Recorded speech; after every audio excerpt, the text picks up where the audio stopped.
Welcome to Alveera commerce classes. जैसे कि मैं आज आप लोगों को क्लास 10th के इकोनॉमिक्स का चैप्टर 3 जो है उसका ऑब्जेक्टिव क्वेश्चंस पढ़ाने जा रही हूँ, जो कि है मुद्रा, बचत एवं साख। तो सबसे पहले हम आते हैं क्वेश्चन नंबर 1 पे, जो कि है विनिमय का सर्वोत्तम माध्यम है। तो विनिमय का सबसे अच्छा माध्यम क्या है? ए वस्तु, बी चेक, सी मुद्रा, डी प्रतिज्ञा पत्र।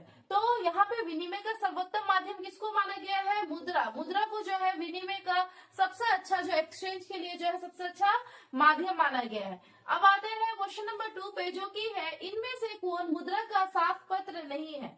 तो इनमें से कौन मुद्रा का साख पत्र नहीं है? ए चेक, बी ड्राफ्ट, सी हुंडी, डी चित्र मुद्रा। तो चित्र मुद्रा जो है इसे हम क्या, मुद्रा का साख पत्र नहीं है।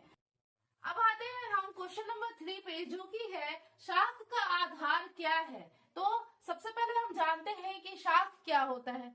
तो वाच्य शब्द जो है क्रेडिट होता है और इसकी उत्पत्ति लैटिन भाषा के शब्द क्रेडो से हुई है। इसकी उत्पत्ति किससे हुई है?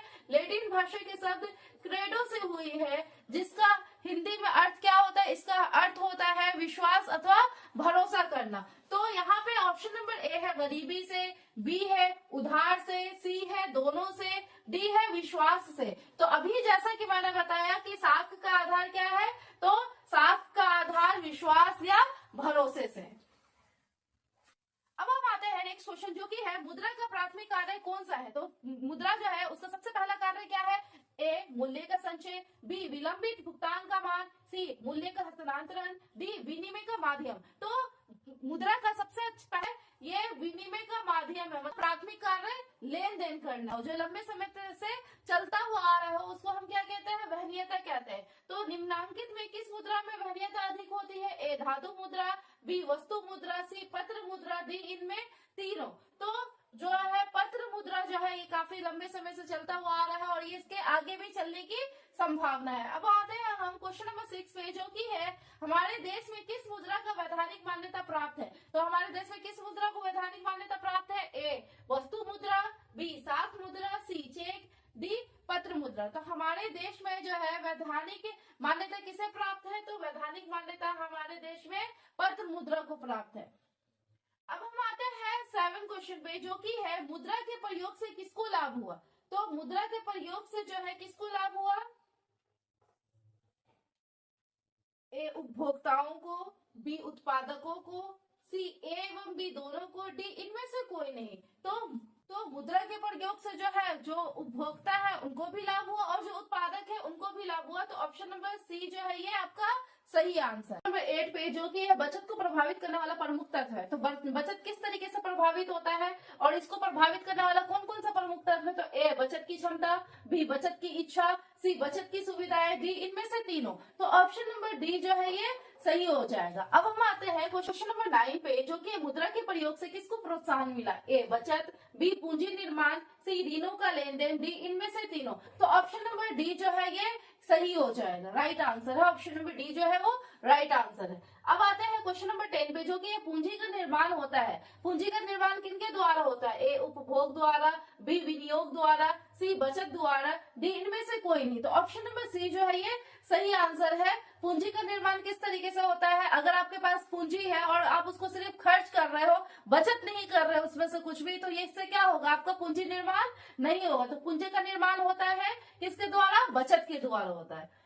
अब आते हैं क्वेश्चन नंबर 11 पे, जो कि मुद्रा वो धुरी है जिसके चारों ओर अर्थ विज्ञान घूमता है। यह किस अर्थशास्त्री का कथन है? तो ऐसा किसने कहा था कि मुद्रा वो धुरी है जो जिसके चारों ओर अर्थ विज्ञान घूमता है? ऐसा ए प्रोफेसर पीगू ने, बी क्राउथर ने, सी मार्शल ने, डी रॉबर्टसन ने।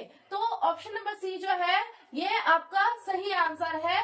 प्रोफेसर मार्शल ने कहा था मुद्रा वो धुरी है जिसके चारों ओर अर्थ विज्ञान घूमता है। नंबर 12 पे, जो कि है विनिमय की प्रारंभिक अवस्था में मनुष्य का व्यापार किस पर आधारित था? मतलब शुरुआत में जो एक्सचेंज का जो माध्यम था वो कौन सा माध्यम था? ए वस्तु विनिमय पर, बी मौद्रिक विनिमय पर, सी ए एवं बी दोनों पर, डी इनमें से कोई नहीं। तो विनिमय की प्रारंभिक अवस्था में मनुष्य का व्यापार किस पर आधारित था? तो किसमें? वस्तु विनिमय पर था। किस पे था? वस्तु विनिमय पर था। उस समय लोग जो है आपस में सामान एक्सचेंज करके जो है अपना काम किया करते थे। अब आते हैं 3rd पे, जो कि है मुद्रा का प्राचीनतम रूप है। मतलब मुद्रा का पुराना रूप कौन सा है? ए धातु मुद्रा, बी वस्तु मुद्रा, सी सिक्के, डी पत्र मुद्रा। तो मुद्रा का प्राचीनतम रूप जो है वो वस्तु मुद्रा है। लोग उस समय जो है आपस में वस्तु देकर एक दूसरे के साथ एक्सचेंज किया करते थे सामान। Time to question number 14। मुद्रा वो है जो मुद्रा का कार्य करती हो। मुद्रा की ये परिभाषा किसने दी है? मुद्रा वो है जो मुद्रा का कार्य करती हो, ये परिभाषा किसने दी है? ए मार्शल ने, बी रॉबर्टसन ने, सी हॉटले विदर्स ने, डी सेलिगमैन ने।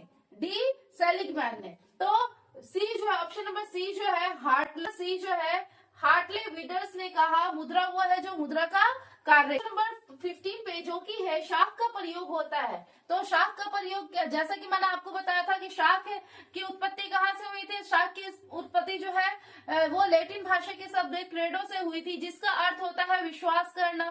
तो विश्वास करना, तो शाख का प्रयोग होता है ए उपभोग के लिए, बी विनियोग के लिए, सी ए एवं बी दोनों के लिए, डी इनमें से कोई नहीं। तो शाख का प्रयोग किसके लिए होता है? उपभोग के लिए भी होता है और विनियोग के लिए भी होता है। तो ऑप्शन नंबर सी जो है आपका सही आंसर है।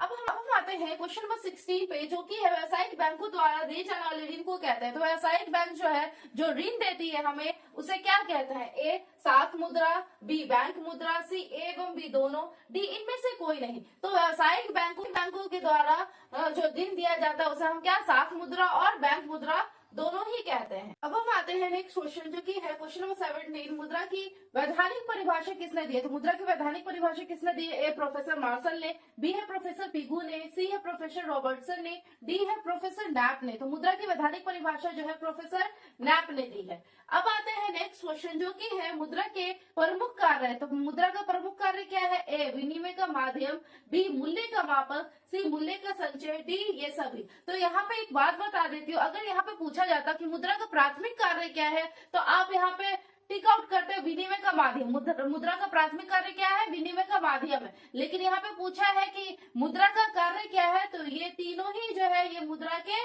कार्य है। विनिमय का माध्यम, बी मूल्य का मापक, सी मूल्य का संचय। इसलिए ऑप्शन नंबर डी जो है आपका करेक्ट आंसर है। हमारा नेक्स्ट क्वेश्चन, जो कि है क्वेश्चन नंबर 19। वस्तु विनिमय प्रणाली की मुख्य कठिनाई थी। तो वस्तु विनिमय प्रणाली की मुख्य कठिनाई क्या थी?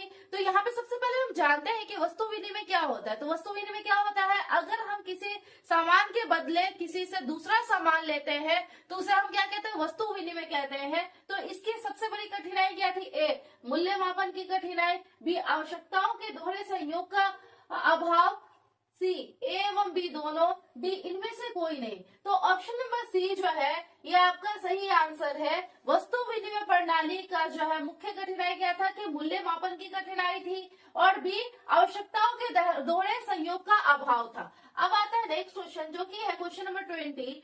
क्या है? किस धातु का मुद्रा के रूप में सर्वाधिक प्रयोग हुआ? मतलब सबसे ज्यादा प्रयोग किस धातु का हुआ? ए लोहा, बी तांबा, सी पीतल, डी चांदी और सोना। सबसे अधिक जो है किस धातु का प्रयोग हुआ? तो चांदी और सोना का प्रयोग हुआ। क्वेश्चन नंबर 21 पे, जो कि भारत में करेंसी नोट कौन जारी करता है? तो भारत में करेंसी नोट कौन जारी करता है? ऑप्शन नंबर ए है वित्त विभाग, बी है वाणिज्यिक बैंक, सी है रिजर्व बैंक ऑफ इंडिया, और डी है इनमें से कोई नहीं। तो आपका ऑप्शन नंबर सी जो है रिजर्व बैंक ऑफ इंडिया जो है ये क्या करता है? करेंसी नोट जारी करता है। अब आता है नेक्स्ट क्वेश्चन, जो कि क्वेश्चन नंबर 22। निम्न में कौन साख मुद्रा का उदाहरण है? तो निम्न में कौन सा साख मुद्रा का उदाहरण है? A currency note, B bank draft, C सिक्के, डी इनमें से कोई नहीं। तो इनमें से साख मुद्रा का एग्जाम्पल क्या है? बैंक ड्राफ्ट जो है ये साख मुद्रा का एग्जाम्पल है। अब आते हैं क्वेश्चन, जो कि है क्वेश्चन नंबर 23। स्वीडन की मुद्रा क्या है? तो स्वीडन की मुद्रा क्या है? A pound, B dollar, C rouble, D krona. तो इनमें से स्वीडन की मुद्रा क्या है? तो क्रोना जो है ये स्वीडन की मुद्रा। Hope you like this video. Thank you.